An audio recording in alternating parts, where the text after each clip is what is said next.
バスの中で生まれたハイウェイスターはその日のライブでも演奏されたというのがこれまでの定説だった。しかしロジャーは今回この説を否定している。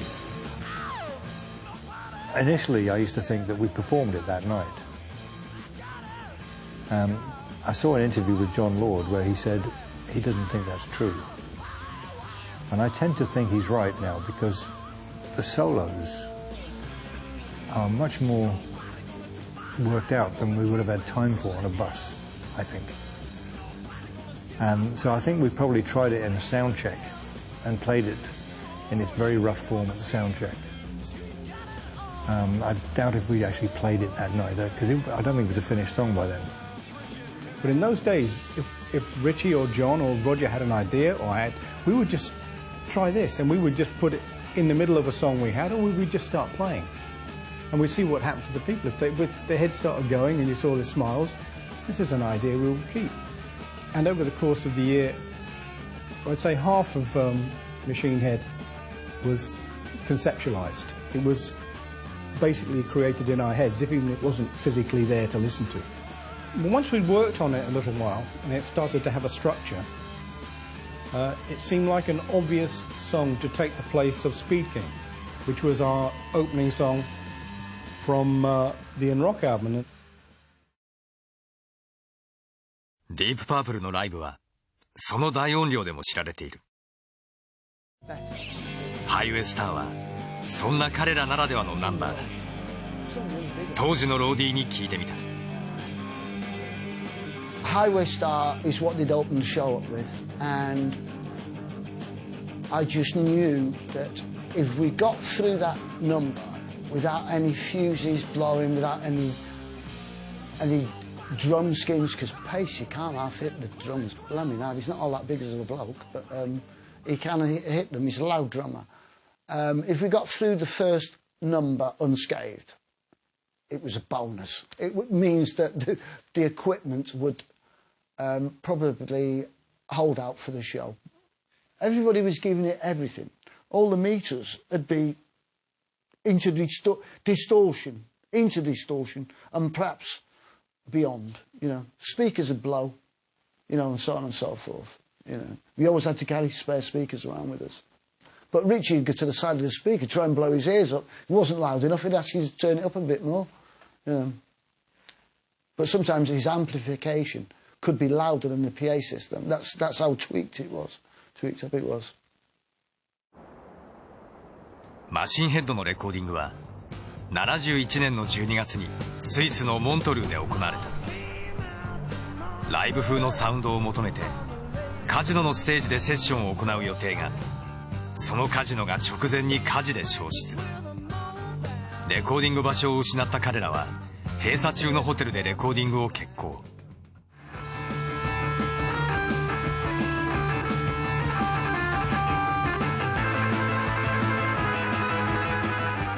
ハイウェイスターもホテルの廊下でレコーディングされた。この曲で聴けるオルガンとギターの印象的なソロはこの時作られたという。I thought a quasi-Bach-like sequence would be the answer for a keyboard solo. And I just came up with...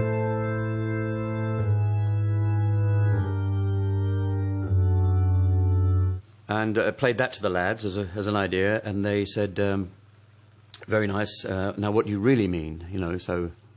And introduced the beast. What we ended up with was...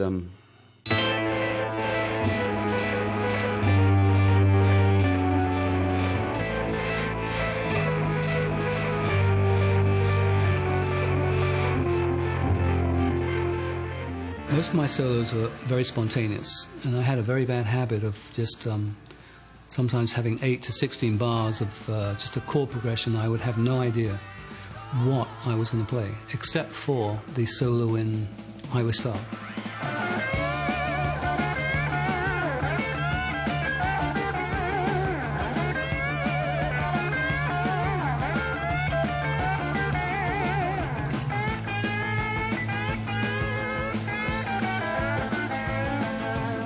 But the construction of the solos was something to which a great deal of consideration was given, a great deal of thought. And you can hear in the structure the descending chords, John and Richie working together. It's glorious, really. I mean, no rock songs had anything like that in them. No rock songs had structures like that, arrangements like that, written pieces like that. I remember John and Richie saying they wanted to do arranged solos with set written parts. And obviously John's musical knowledge was very helpful in this, but also Richie's invention, where he thought he would like it to go, was important as well. So Richie would give John his desire, what he'd like it to do, and John would go, well, okay, if we do this and we do this, then we can do this. So it was a mixture of the two bits of musical knowledge, one with an idea, one with the knowledge of how to make that idea happen. And they both had ideas about how their solo should be, and how to counterpoint each other when one was soloing, what the other guy would do to balance it up. And I say that changed it from being just a simple, straightforward 3-minute fast rock and roll tune into something rather clever. ハイウェイスターはこうして、アルバムマシンヘッドの、そしてライブの、幕開けの曲として完成した。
ハイウェイスターはライブアルバムの名作として知られるライブインジャパンでも冒頭に収められている。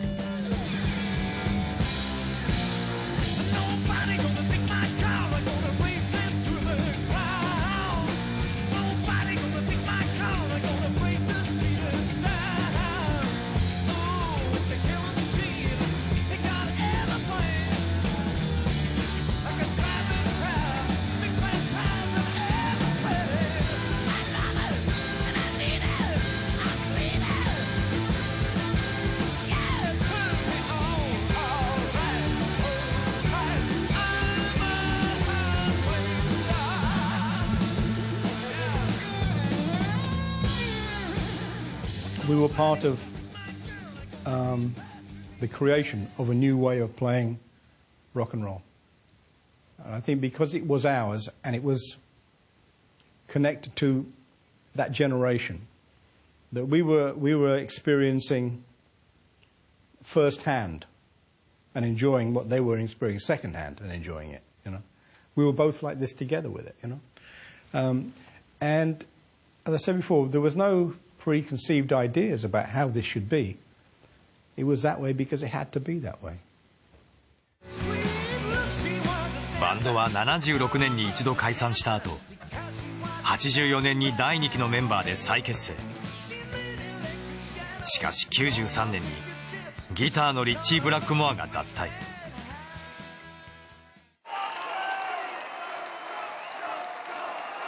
長い間グループのまとめ役だったジョン・ロードも2002年にバンドを去った。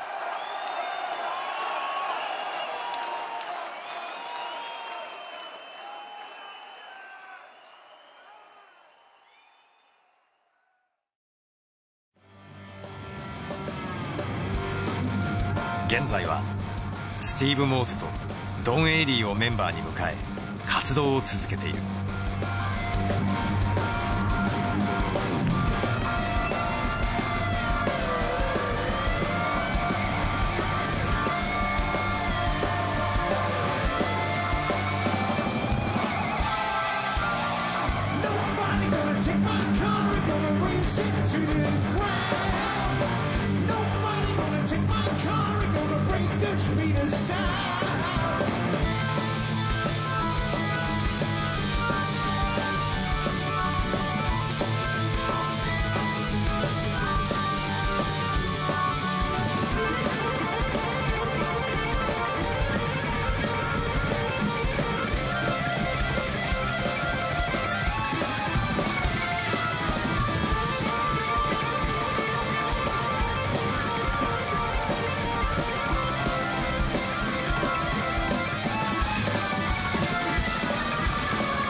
Highway Star is just about, I suppose, the speed of our life, the essence of our life, the reckless nature of hurtling through the countryside, hurtling down the highway in a car that everyone else, every other kid in the world was doing at the time. It captured the essence of life, of youth and speed and aggression and all of those other things that we were too immature to express in reality, but they came out through music.